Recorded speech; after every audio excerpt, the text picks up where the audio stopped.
Hello students, मैं आप लोगों को इस वीडियो में 15 तारीख को होने वाला जो आप लोगों का सामाजिक विज्ञान का पेपर है ना, उसके लिए 4 नंबर वाला प्रश्न बताने वाला हूँ। तो 4 नंबर के लिए आपको कौन-कौन से प्रश्न पढ़ना है, इस वीडियो में मैं आप लोगों को बताने वाला हूँ।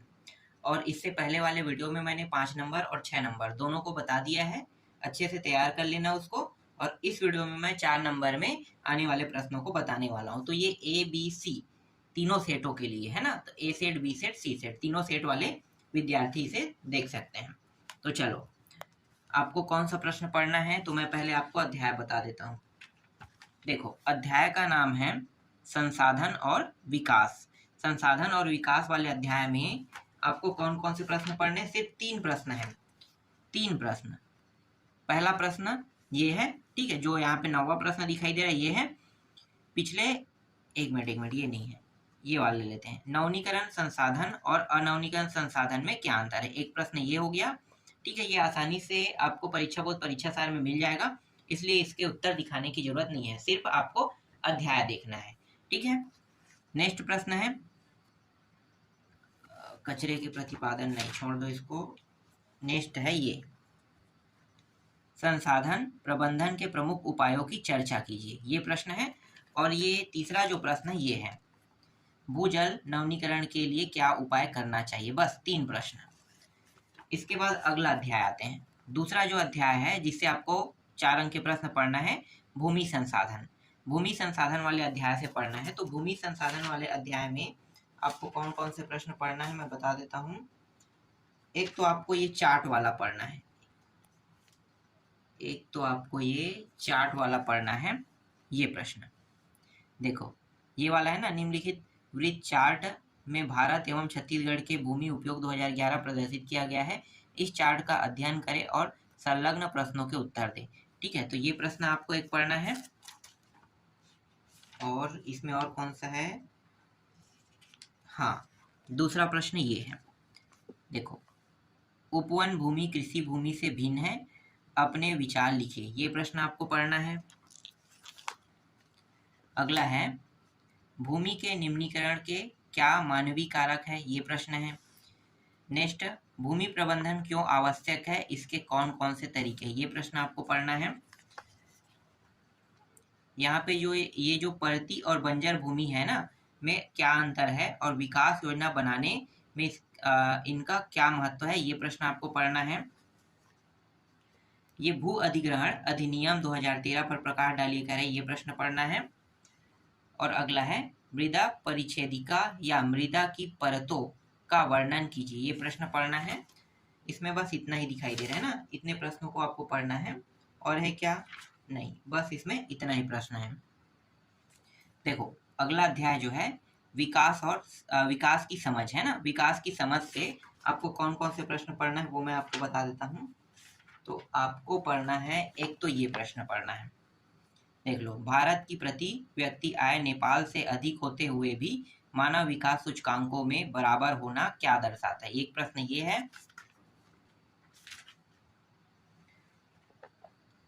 नेक्स्ट प्रश्न ये है, एक अनुच्छेद लिखिए कि भारत को कैसे विकसित किया जा सकता है, ये प्रश्न है। और अगला है ये वाला, महिला की बेहतर शिक्षा के लिए और क्या क्या उपाय करने चाहिए, अपने विचार लिखिए, ये प्रश्न। और एक यहाँ पे है, अलग अलग समूह के कुछ उपभोग व्यय से हमें क्या पता चलता है, क्या यह महत्वपूर्ण संकेत है, ये प्रश्न आपको पढ़ना है। और कौन सा पढ़ना है, इसमें और पढ़ने लायक कुछ प्रश्न है क्या, देखता हूँ, नहीं है। हाँ, ये इम्पोर्टेंट है। देखो, निम्नलिखित विचारों पर चर्चा करें, शिशु मृत्यु दर, बीमारी पर खर्च किया गया व्यय है ना, ये स्वस्थ पेयजल प्राप्त करने वाले परिवारों का प्रतिशत, ये प्रश्न इम्पोर्टेंट है, ये वाला। और इसमें और कोई आर्थिक से दिया, ये इतना इम्पोर्टेंट तो नहीं है, छोड़ दो इसको, ठीक है, इसमें इतना ही प्रश्न है। देखो, अब अगला अध्याय है प्रथम विश्व युद्ध। प्रथम विश्व युद्ध वाले अध्याय में आपको कौन कौन से प्रश्न पढ़ने हैं मैं आपको बता देता हूँ। एक तो आपको ये प्रश्न पढ़ना है, सैनिकों की दशा सुधारने के लिए क्या क्या कदम उठाए जा सकते हैं, ये हो गया। जर्मनी के साथ कैसा व्यवहार हो, इस पर रूस, अमेरिका, फ्रांस और इंग्लैंड के विचारों में क्या फर्क थे? ये प्रश्न। नेक्स्ट है, प्रथम विश्व युद्ध में जर्मनी की पराजय के क्या कारण थे? ये प्रश्न। चौथा, औद्योगिकरण और विश्व युद्ध में क्या क्या संबंध आप देखते हैं? विस्तार में चर्चा करें।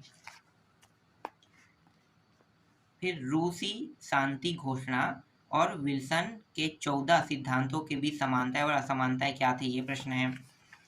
प्रथम विश्व युद्ध के 5 कारण बताइए। प्रथम विश्व युद्ध के कोई 5 परिणाम लिखिए। वर्साय की संधि किन किन राज्यों के मध्य हुई? इस संधि की प्रमुख शर्तें कौन कौन सी थी? ये प्रश्न। ये 1914 ईस्वी में प्रारंभ हुए युद्ध को विश्व युद्ध क्यों कहा जाता है? ये प्रश्न आपको पढ़ना है। प्रथम विश्व युद्ध का जन सामान्य पर क्या प्रभाव पड़ा? वर्साय की संधि, देखो वर्साय की संधि से जर्मनी को क्या हानि उठानी पड़ी? ये प्रश्न। एक ये है, ठीक है, ये वाला भी देखना है। 2 अलग अलग नामों से दिया हुआ है।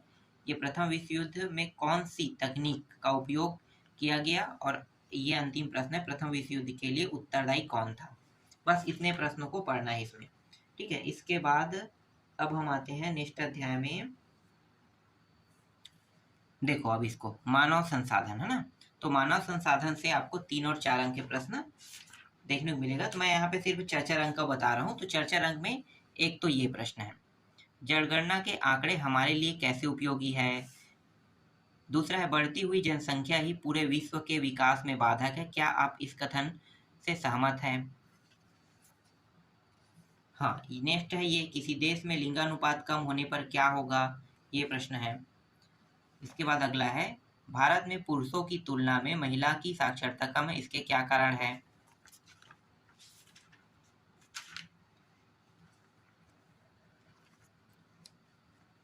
जनसंख्या विस्फोट समाज के लिए घातक है, कैसे? समझाइए। जनगणना से कौन कौन से आंकड़े प्राप्त होते हैं? लिंगानुपात आरेख को देखकर नीचे दिए गए प्रश्नों को उत्तर दीजिए। ये आंकड़े है ना, इसको देखकर क्या करना है? आरेख को देखकर आपको उत्तर बनाना है। इसके बाद है, देखो ये वाला भी है, भारत एक समृद्धशाली देश है जिसके निवासी निधन विस्तार से वर्णन कीजिए।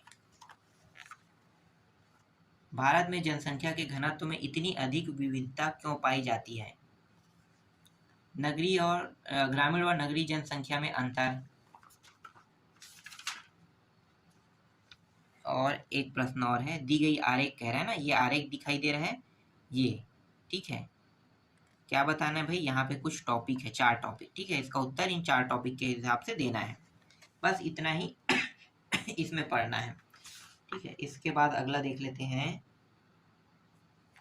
इस अध्याय को देखो अब, स्वतंत्र भारत में लोकतंत्र और राजनीतिक संस्थाओं की कार्यप्रणाली, ठीक है। इस अध्याय से कौन कौन से प्रश्न पढ़ने हैं आपको? तो आपको पढ़ना है, एक तो ये पढ़ना है, देखो हिंदू कोड बिल स्त्री पुरुष समानता के कौन कौन से अवसर देता है। अगला है, भाषा आधारित प्रदेश गठन के क्या क्या सकारात्मक प्रभाव।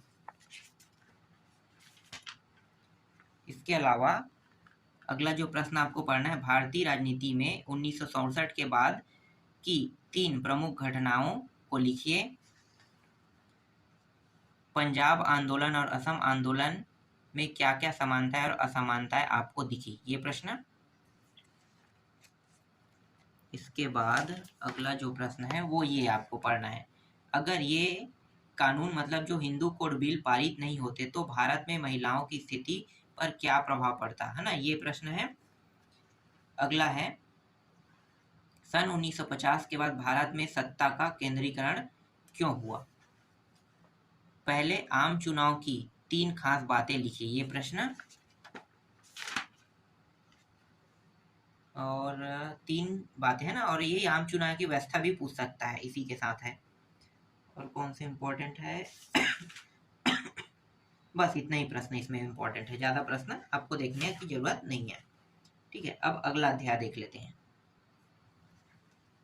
देखो इस अध्याय को, खनिज संसाधन और औद्योगिकरण, ठीक है। इस अध्याय से भी 4 अंक के प्रश्न आने वाले हैं।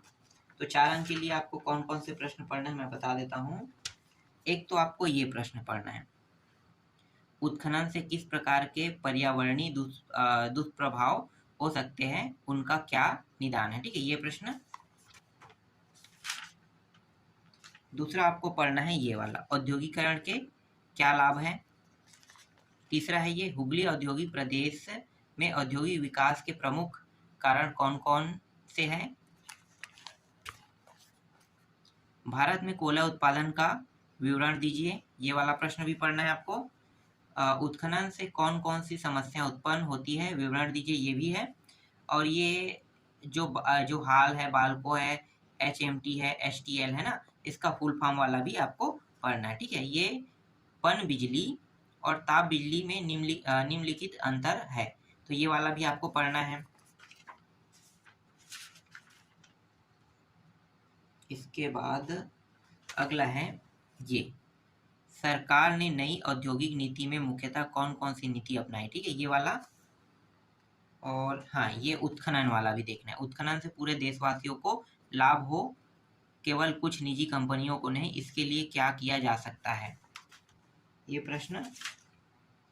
और कोई प्रश्न है क्या, एक प्रश्न और ही, ये औद्योगिक अवस्थिति को प्रभावित करने वाले कारकों का वर्णन कीजिए, ठीक है। इस अध्याय से बस इतने प्रश्नों को आपको पढ़ना है।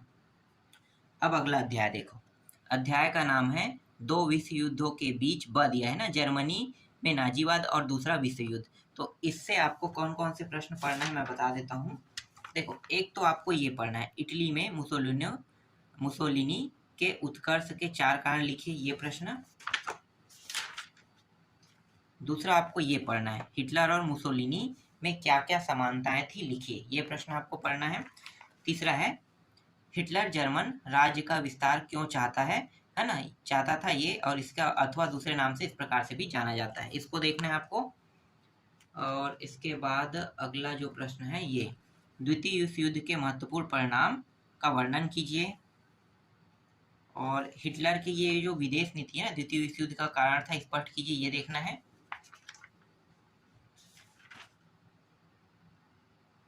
इसके बाद